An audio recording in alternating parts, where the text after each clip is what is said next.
おはいえなし。はじめにこの動画で一番言いたいことを言います。デイリーだけでも OK。 この手の動画、周りと差がつくとか見逃したら損とか、めっちゃ競争心危機感煽る動画が多い。周りと差がつくとか言うけど、ソロコンテンツしかないのに進捗を他人と比較してどうするのか。そして見逃したら損というのも、世の中のあらゆるコンテンツは基本見逃したら損であって、何か一つ得を取りに行くにしたって我々の大切な時間を消費するんだから、大事なのは時間帯効果。めっちゃ美味しいやつだけ逃さないようにするってスタンスもいい戦略だと思います。そして名調のデイリーは他のあらゆるコンテンツを置き去りにするぐらいめっちゃ美味しいです。というわけで、なんかコンテンツいっぱいあってめまいしてる人いるかもですが、デイリーやっときゃ OK。 一旦これを心に留めてもらえればいいかなと思います。ただそれ一辺倒だといまいちなので、この動画は名調を始めたばっかでコンテンツの全容があんまりよく分かっていない人、あるいは定期的にやっといた方がいいやつを逃してないかなって不安になってる2ヶ月前の私みたいな人向けに、こういうのもあるからこの順でおすすめしますと私が情報共有する動画です。それにデイリー消化はデイリー消化で初心者が見落としやすそうなポイントがあるので、この動画としてはデイリー消化の概要と注意事項、それ以外のコンテンツの概要、この2つの構成でご紹介します。皆さんが納得感安心感を持ってコンテンツを楽しむ助けになれば幸いです。それでは早速本編どうぞ。家なしララチャンネル。まずはデイリー消化からご紹介します。デイリー消化はもう知ってるわって方いらしたら、動画に設定しているチャプター機能で次行ってください。さてデイリーについておさらいすると、日時で変わる各種ミッションたちをクリアすることでミッションごとに定められている活躍度を獲得し、この活躍度が100になるとその日のマックスの報酬が得られるというものです。ゲームにログインして20ポイント、スタミナを180消費することで60ポイント、合計80ポイント獲得でき、あと 20% はだいたいなんか適当にやってるだけで勝手に達成するので、実質スタミナを180消費するっていうのがほぼデイリーみたいなもんですね。で、スタミナを消費するコンテンツであるこれらの全容がようわからんって方は、概要欄記載の動画をご視聴いただくとして、一旦その辺は分かってるっていう前提のもと、スタミナを消費する際の注意事項を3点共有します。1点目、週に1回は戦果復唱3回プレイしてスタミナを消費しましょう。これはキャラ入門ガイドの復習ですね。スタミナを60消費し、戦果復唱をプレイすることで高級スキル素材を獲得することができます。これらは週に3回だけ獲得することができ、月曜日の朝4時に獲得制限がリセットされます。高級スキル素材はキャラのレベル上げやスキル強化の際にめちゃくちゃ必要になってくるので、どうせ毎日デイリー消化でスタミナを180使うなら、週に1回は戦果復唱を3回プレイするようにしましょう。注意事項2点目、報酬2倍キャンペーンの時はそれやりましょう。バージョンごと、つまり6週間ごとに1回ずつ報酬が2倍になるキャンペーンが開催されます。イベントは2つで、1つは仮想領域と行素領域の報酬が2倍になる反響領域というイベント、もう1つは無音相当の報酬が2倍になる響き渡る音源というイベントです。これらが6週間に各1回、各1週間ずつ開催されるので、だいたい通算3分の1の期間は何かしらの2倍キャンペーンが開催されています。仮想領域、行素領域、無音相当で得られる各報酬がもういらねってなることは一生ありません。なので、今2倍キャンペーンやってるのは無音相当だけど、直近欲しいのはシェルコインだから、無音相当じゃなくて仮想領域やりたいんだけどな、なんて時もあんま考えずに2倍キャンペーン対象の無音相当をやるようにしましょう。注意事項3点目、センクラジオの報酬取っときましょう。センクラジオとはデイリーと似たようなシステムで、センクラジオの各ミッションをクリアすることで経験値を獲得し、ラジオレベルを上げていき、ラジオレベルに応じて報酬を獲得するシステムです。デイリーは活躍度を上げますし、その活躍度は毎日リセットされますが、一方でセンクラジオはラジオレベルを上げ、そのラジオレベルはシーズンごとにリセットされます。デイリーの各ミッションとは別にセンクラジオのミッションやらんといかんのかよと思うかもですが、ミッションがめちゃくちゃ被っていて、デイリーのミッションやるだけで勝手にこっちのミッションも達成したことになるので、経験値を得るために数ボタンを押せば勝手にレベルが上がっていきます。メニューのセンクラジオ左から2番目、朝ラジって項目ですね。センクラジオのミッションはたくさんあるんですが、デイリーのミッションやれば釣られて達成しちゃうミッションの経験値だけでもシーズン内でマックスのレベル70に到達しますし、ほぼゼロに近い作業時間にもかかわらず、工場ガチャ石5個とかスタミナ240とかシェルコイン25万弱とか各種成長素材とかちゃんと美味しいので、これはデイリー作業の一環でやっときましょう。デイリーの注意事項は以上で、まとめると週1戦果復唱を3回プレイしよう。報酬2倍キャンペーンの時はそれやろう。ついでにセンクラジオの報酬取っとこう。毎日やるデイリーだからこそ美味しいルートをたどれるようにしましょう。デイリーの話は以上で、続いてデイリー以外のコンテンツの話です。コンテンツには周期的にやるやつと1回こっきりのコンテンツがあります。これを私目線である程度必要順、効率がいい順に並べました。効率がいいの中にはユニオン経験値的に美味しいだったり生成的に美味しいだったり基準が少しバラバラなんですが、あんま〇〇的にとか細かく区切っても逆に分かりにくいと思うのでまとめていきます。今ご紹介したデイリーは SSSSS として殿堂入りさせた上で、説明の都合上まずは1回こっきりのコンテンツから。最もおすすめのコンテンツはメインシナリオです。当たり前だろって話ですね。メインクエやらないとエリアが解放されず、エリアが解放されないと素材も満足に手に入らないので最優先でやりましょう。2つ目のおすすめ、連成任務と基地任務です。連成任務はいわゆるキャラクエ、基地任務は特定エリアに入れるようにしたり探索を楽にするためのクエストです。どちらも一つ一つがそこそこ長いんですが、経験値が美味しいのとちょっと効率って話からは外れるんですが、普通にシナリオとして面白いものが多いので、せっかく名調やるなら楽しんでおきたいところ。そしてもう一つ、連成任務と基地任務をやっとくといい理由があって、それは次と次の次に紹介するコンテンツがついでにやれるからという理由です。じゃあそのコンテンツってなんやねんってところを次にご説明します。次のおすすめコンテンツというか作業になるんですが、データドックレベル上げです。この後ご紹介するコンテンツには高難易度コンテンツが多く含まれるので、報酬をがっつり獲得するにはキャラの育成がマストになります。キャラの育成に際し大きなファクターを占めるのが強い恩返を装備することです。強い恩返を装備するにはデータドックのレベル上げが必要になります。というわけでデータドックレベルを上げましょう。このあたりは概要欄記載の恩返動画で解説していますので、データドックレベルって何という方はそちらを参照ください。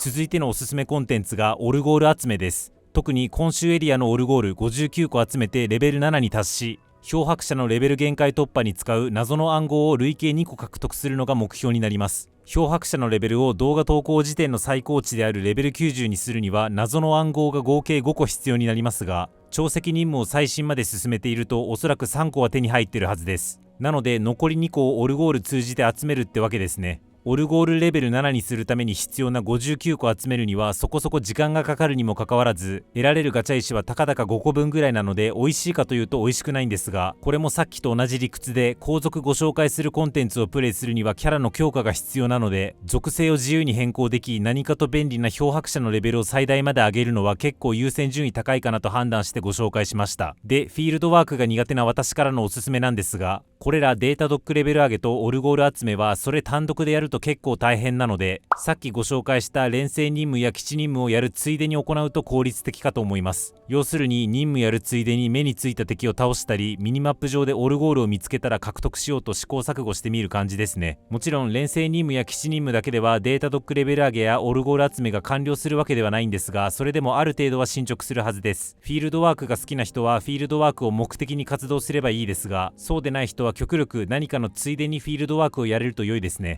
ここまでがガチャ石云々の前にキャラ育成としておすすめなもので、ここからが育成したキャラを元にプレイするガチャ石などの報酬を目当てとしたおすすめコンテンツになります。まずご紹介するのは逆境神道、通称塔です。高難易度コンテンツの一つで最大3パーティー作って攻略していくコンテンツです。1回こっきりのやつと周期的にやるやつの2種類にまたがっています。具体的には安定エリア、実験エリア、禁域エリア、深層エリアの4つがあり、前半3つは1回クリアして1回報酬獲得したら終わりのコンテンツ。深層エリアだけは約1ヶ月に1回入れ替わり都度報酬を獲得できるコンテンツです。禁域エリアは深層エリアをクリアしていないと挑戦できません。1回こっきりの安定エリア、実験エリア、禁域エリアを全部クリアするとガチャ石13個分プラス成長素材ザクザク手に入ります。敵のレベルがそれぞれ50、70、100なので、禁域エリアまでクリアするにはこちらもレベル90のキャラが複数人必要です。また周期的にやる方も難易度高くレベル90のキャラが複数必要で、報酬としては毎シーズンガチャ石4個分プラス成長素材ザクザク。この動画を見ている層の方はレベル90のキャラなんて複数も持ってねえわって人が多いと思うんですが、それでも今のキャラでいけるところまでやっとくとそれだけでも生成もらえますし、